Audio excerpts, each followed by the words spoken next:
علی سیدنا محمد مبارک وسلم۔ چند احادیث مکہ مکرمہ اور مدینہ منورہ سے متعلق، ایک دو حدیثیں پہلے کعبے سے متعلق سن لیں۔ کعبے کے بارے میں نبی اکرم صلی اللہ علیہ وسلم کی احادیث ہیں۔ حضرت ابن زبیر رضی اللہ تعالیٰ عنہ سے روایت ہے کہ رسول اللہ صلی اللہ علیہ وسلم نے فرمایا کہ کعبے کو بیت العتیق یعنی کہ آزاد گھر اس وجہ سے کہتے ہیں کہ اس پر آج تک کوئی ظالم غالب نہیں ہوا۔ جامع ترمذی کی حدیث پاک ہے۔ سورہ آل عمران کی 96 نمبر آیت میں بھی اللہ نے خوشخبری یہ دی تھی کہ عبادت کے لیے کعبہ جو ہے وہ پہلا گھر ہے اللہ کی طرف سے۔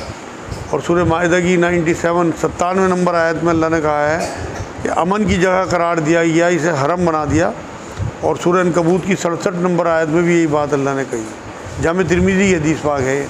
حضرت عبداللہ بن عمر رضی اللہ تعالیٰ عنہ سے روایت ہے کہ رسول اللہ صلی اللہ علیہ وسلم، حضرت اسامہ بن زید رضی اللہ تعالیٰ عنہ، بلال رضی اللہ تعالیٰ عنہ، عثمان بن طلحہ رضی اللہ تعالیٰ عنہ خانہ کعبے میں داخل ہوئے اور دروازے بند کر لیے، اور تھوڑی دیر کے بعد باہر نکل آئے۔ بلال رضی اللہ تعالیٰ عنہ سے پوچھا گیا کہ رسول اللہ صلی اللہ علیہ وسلم نے کعبے میں جا کر کیا کیا؟ تو انہوں نے بتلایا کہ آپ صلی اللہ علیہ وسلم نے کعبے کے اندر ایک ستون کو بائیں جانب اور ایک ستون کو دائیں جانب اور 3 ستونوں کو پیچھے رکھا اور ان کے درمیان نماز پڑھی۔ صحیح بخاری صحیح مسلم کی حدیث پاک ہے۔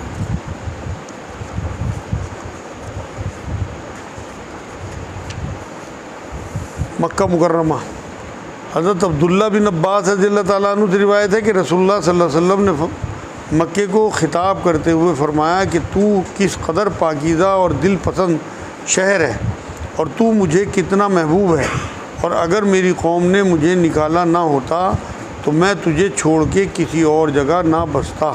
جامع ترمذی کی حدیث پاک ہے۔ صحابہ اکرام بھی ہجرت کے بعد رویا کرتے تھے، تڑپا کرتے تھے کعبے کے لیے، مکے کے لیے۔ جامع ترمذی کی حدیث پاک ہے۔ حضرت جابر رضی اللہ تعالیٰ عنہ سے روایت ہے کہ رسول اللہ صلی اللہ علیہ وسلم سے سنا کہ آپ صلی اللہ علیہ وسلم فرماتے تھے کہ کسی مسلمان کے لیے جائز نہیں کہ وہ مکے میں ہتھیار اٹھائے۔ صحیح مسلم کی حدیث پاک ہے۔ حضرت ابو شریح رضی اللہ تعالیٰ عنہ کہتے ہیں کہ جب عمرو بن سعید ایک لشکر مکے کی طرف بھیج رہا تھا تو میں نے کہا کہ اے امیر، میں آپ سے رسول اللہ صلی اللہ علیہ وسلم کی ایک حدیث بیان کرنے کی اجازت چاہتا ہوں جو آپ صلی اللہ علیہ وسلم نے فتح مکہ کے دوسرے روز ارشاد فرمائی، اور میں نے اپنے کانوں سے اس کو سنا تھا اور دل سے یاد کیا تھا، اور آنکھوں سے رسول اللہ صلی اللہ علیہ وسلم کو فرماتے ہوئے سنا تھا، دیکھا تھا۔ آپ صلی اللہ علیہ وسلم اللہ تعالیٰ کی حمد و ثنا کرنے کے بعد فرمایا تھا کہ مکے کو اللہ تعالیٰ نے حرم بنایا ہے، آدمیوں نے حرم نہیں بنایا، لہذا جو شخص اللہ اور قیامت پر ایمان رکھتا ہے اس کو یہاں نہ خون ریزی کرنی چاہیے، نہ یہاں کے درخت کاٹنے چاہیے۔ اگر کوئی شخص نبی کے قتال کرنے سے یہاں کی خون ریزی کے جواز پر استدلال کرے تو اس سے کہہ دو کہ اللہ تعالیٰ نے اپنے رسول کو خاص طور پر اجازت دی تھی، اور وہ اجازت بھی دن میں صرف 1 ساعت کے لیے تھی۔ اب دوبارہ اس پر اس کی حرمت ویسی ہی ہوگی جس طرح کل تھی۔ صحیح بخاری کی حدیث پاک ہے۔ مطلب فتح مکہ کے ٹائم تھوڑی سی خون ریزی ہوئی تھی، اس کا ذکر یہاں کیا گیا کہ اگر کوئی اس سے استدلال کرے تو یہ سمجھ لے کہ وہ صرف رسول اکرم صلی اللہ علیہ وسلم کے لیے اسپیشل معاملہ تھا اور وہ ہر ایک کے لیے اجازت نہیں تھی، تو اس لیے اس کے بعد پھر حضور پہ بھی اس کی حرمت اسی طرح سے ہے جس طرح عام لوگوں پہ ہے۔ مدینہ منورہ، حضرت ابو سعید خدری رضی اللہ تعالیٰ عنہ سے روایت ہے کہ رسول اللہ صلی اللہ علیہ وسلم نے فرمایا کہ حضرت ابراہیم علیہ السلام نے مکے کے حرم ہونے کا اعلان کیا تھا، اور میں مدینے کے حرم قرار دیے جانے کا اعلان کرتا ہوں۔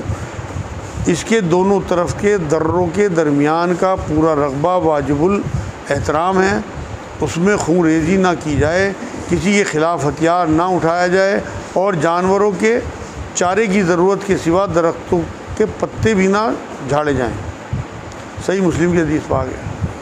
سورہ بنی اسرائیل کی پہلی آیت میں بھی اللہ رب العزت نے